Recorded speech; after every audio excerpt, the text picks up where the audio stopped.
to lie. They had no motive to lie. Why do you say that they had no motive to lie? What did they get by saying it was true? We don't know. We were not there.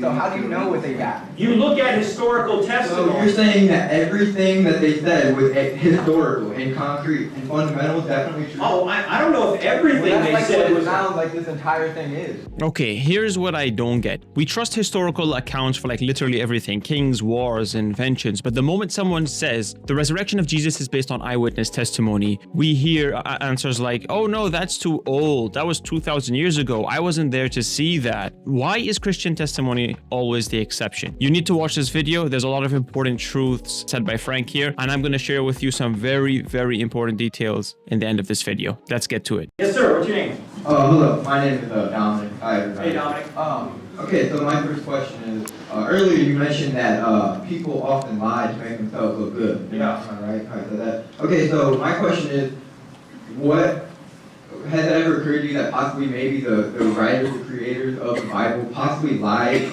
in reverence for power? Well, you could. That's a good question. You could surmise that. The problem is they didn't get any power. What they got was abuse. Okay, well, whatever reason they did it for, how do you prove that their so-called testimony is actually tangible truth? Well, you have to see what they did as a result of what they said occurred. And Okay, so here's my point, because my name actually isn't Dominic, okay? My name is actually Tommy. So, the point I'm making here is because, like, in our consciousness, like, if I would have never told you what my real name was, you would have went here, and everybody in the room would have went their entire life thinking that my name was Dominic. Whether or not that may not have been a big deal or not, that's just the point I'm trying to make. Like, people can say things, but that doesn't always mean it's true, and there's no absolute tangible evidence to any of your ideas whatsoever. And every single one of your testimonies is coming out of somebody's mouth from something that none of us have ever observed before. It's just passed down oral tradition.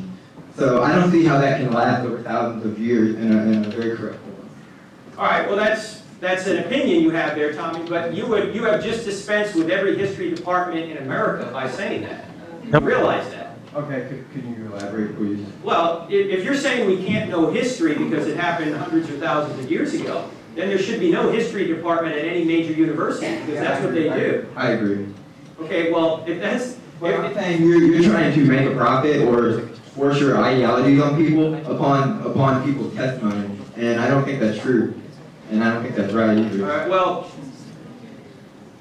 forgive me for saying this, Tommy Dominic, but you're trying to impose your ideology on me right now. That's what you're doing. I'm trying to question your ideology. Okay, well, that's fine. That's what a university is supposed to do. We're supposed to question different ideas, right? Yeah. But the scholars who study this material know that you can know things about history because there's testimony there. Now, you may not think their testimony is true, but you have to have a reason to doubt it. Okay. And let me finish the point. I don't see any reason to doubt their testimony, especially since they went and died for it.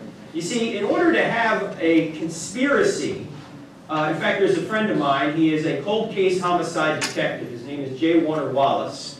And we've been together several times. He's helped me teach some courses. He just solved a cold case homicide from California. It just the verdict came down about a month ago. He beat Robert Shapiro, the OJ attorney. He figured out who killed a woman 35 years ago. And it's going to be on Dateline next month, so look out for Dateline. J. Warner Wallace, you'll see this guy. Anyway, J. Warner Wallace investigates history, and he investigates the evidence for certain crimes or certain events that occur in history. And he points out that in order to have a conspiracy, you have to have several criteria, none of which occur for the New Testament. In other words, you've got to have people who have good communication between one another. The New Testament writers didn't. You have to have people who have a motive to lie. They had no motive to lie. Why do you say that they had no motive to lie? What did they get by saying it was true? We don't know. We were not there.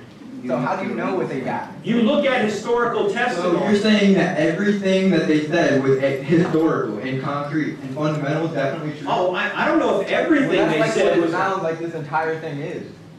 It sounds like you're trying to push this Tommy. that you don't know upon people. Tommy, everybody has to evaluate the evidence and make a decision for themselves as to whether or not what they said is true. I've given evidence that I think what they said is true. There's good reason to believe it. Am I absolutely sure? No, I could be wrong. Okay? But do you believe, say, George Washington existed? I mean, from what people say, possibly, yes. Okay. Wow. Let's go over here.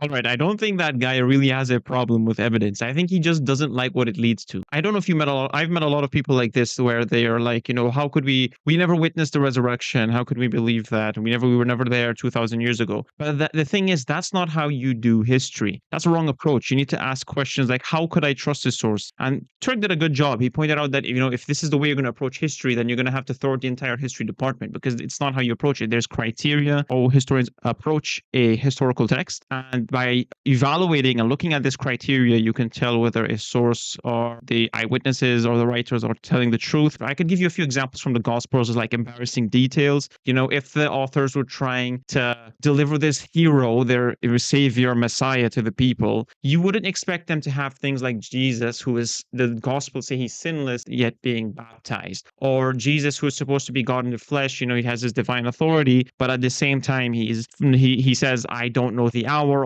or Jesus saying things like the Father is greater than I, or in the Gospel of Mark written to the Gentiles, Mark says Jesus called the Gentile woman a dog. These are all embarrassing details. Even the disciple Peter, Jesus said, told to Peter, Satan, get behind me. You wouldn't expect to see these things had the text been made up. Yet we see these details. So the most reasonable answer is that the authors were telling the truth. And this is how he was revealing himself to humanity. And this is just one. Embarrassing details is one. There's many different other criteria, like the different people tend to take the contradictions written in like Mark and I don't even want to say contradictions, they're not contradictions, but like the different narratives in Mark, Luke, and Matthew, where one says there was one angel at the empty tomb, another says there's two angels at the empty tomb, another says one woman, or another says two women. These people think these are contradictions, but actually not. They're different perspectives, and in fact, these different perspectives help corroborate the historical narrative here. Because if it was just one author, then guess what? That would have been suspicious if they're all